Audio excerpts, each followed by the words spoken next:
Here I have Nubia Red Magic 6 Racist, and today I'm going to show you how to enable custom watermark in camera on this device.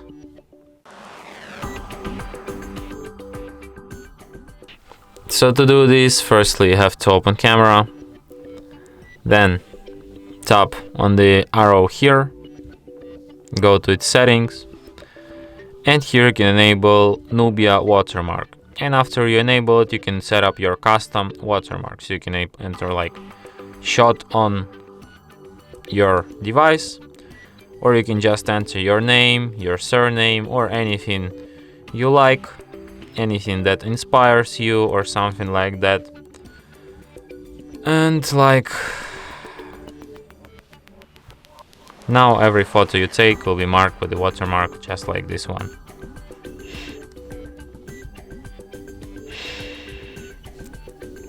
And that's it. Thanks for watching. If you find this tutorial useful, don't forget to hit that like button and subscribe to our channel.